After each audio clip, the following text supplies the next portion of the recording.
Danny Anderson, Disability Access Manager for the County of Ventura, and I'm coordinating the first of its kind Government and Disability Summit here in Ventura County.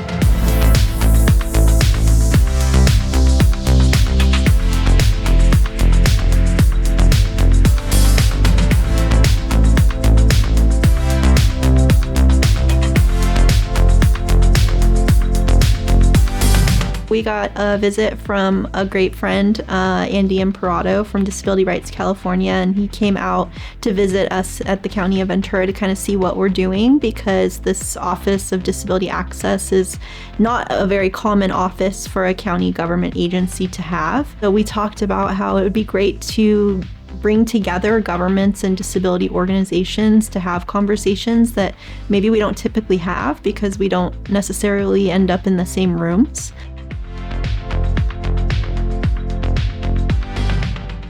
My name's Andy Imperato. I'm the Executive Director of Disability Rights California, and we do free legal services for people with all types of disabilities, and we do public policy advocacy.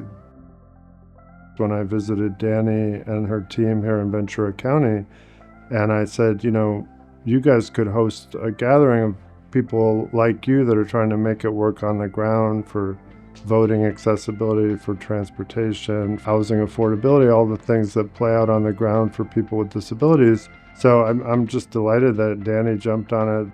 I'm excited about the community building aspect of it. I'm hopeful also that it helps California do better on the ground for inclusion and accessibility for people with disabilities, for all types of disabilities.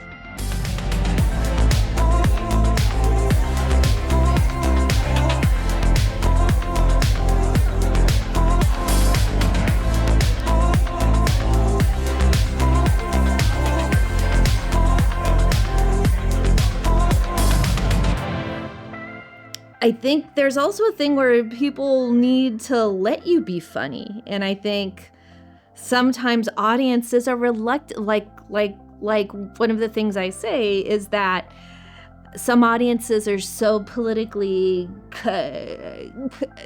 correct that they are afraid to laugh at the disabled person even when they're telling jokes. And so that can be difficult because sometimes people won't let you be funny about your own experiences. So sometimes you have to make it really funny to bring them in.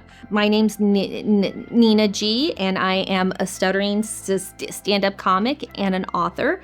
And I come to this conference as one of the speakers, but I also come at it from someone who has participated in the disability community in many ways and knows how important it is to have that community.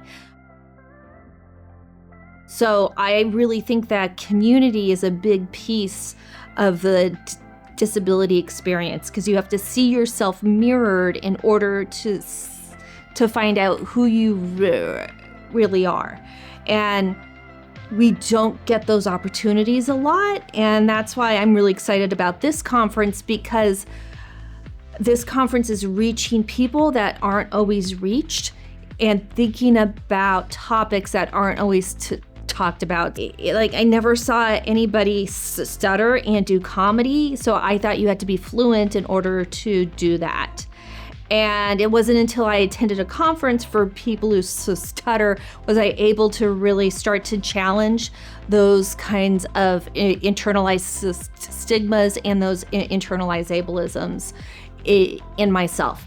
When I came home from that conference, I changed so many things about my life. In a few months, I got up on stage for the first time, and it's been almost 14 years. So I come to this conference knowing the importance of community and knowing what impact it's had on me, and wanting that other people who participate in this are able to bring that back into their communities.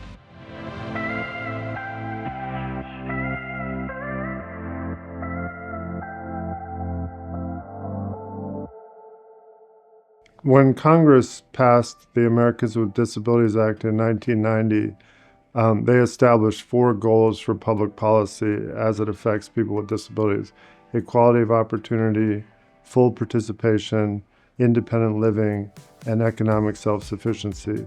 Can they participate fully in the transportation system?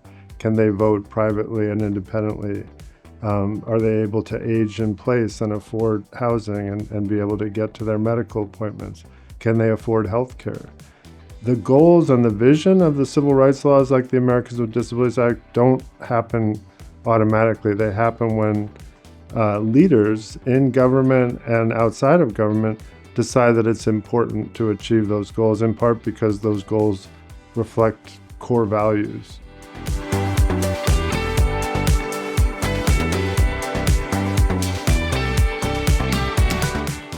I think there's going to be a lot of great takeaways from this conference. I think that the government entities will have a better idea of the hard work that's happening in these disability nonprofit organizations.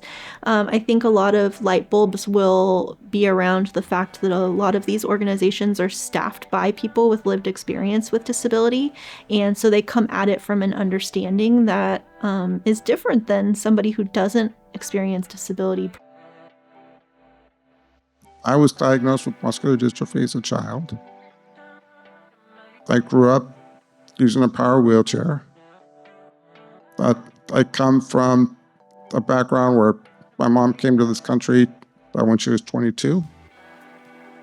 And being able to have a multicultural lived experience with disability background helps me see things in different ways. I come into a room and I'm looking for access. If you don't have that experience, you're not looking for access. One's not good, the other's not bad. It just means that we can look at the same thing and see it differently. So my job is to make sure that the community and emergency managers are working together so that we can see the whole picture. My daughter just went to Panama this summer, and she was doing this humanitarian mission. And they're rebuilding a school.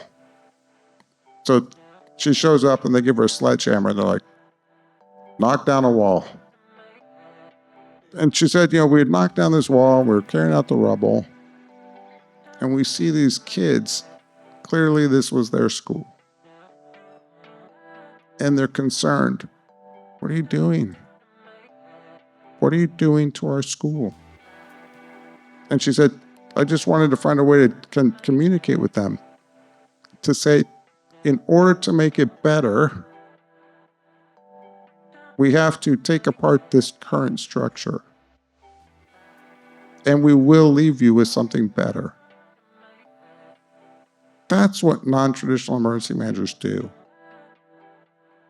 You help us knock down these silos and these systems and these policies that were built for people who can hear and run, and rebuild them in a way that works for everyone.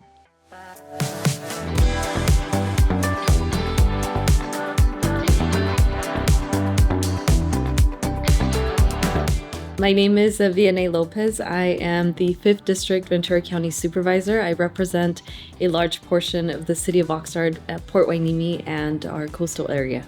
I just came from listening in on the emergency preparedness panel, and the panelists representing a private sector from a utility company to leadership at the state level with the California Governor's Office of Emergency Services and a representative from Homeland Security is a reflection of how we are working together. And I'm so proud to say that this summit is happening here in Ventura County, where we are taking that leadership seriously. And one of the messages that I heard clearly in that panel was the importance of having leaders at the table listening to and working with individuals with disabilities and functional needs so that we can plan better. I'm still just in awe and kind of don't even know what to think about how amazing and wonderful and seamless this week went. It was more than we hoped for, and the networking just happened so naturally and organically, and I think connections were made that are gonna be lasting, and the presentations were great. So my hope is that starting right away that we start planning year 2 and that we keep the momentum going and we don't let it fizzle, so that we can keep growing and achieving what we're hoping with this, what's becoming a bit of a movement with our summit.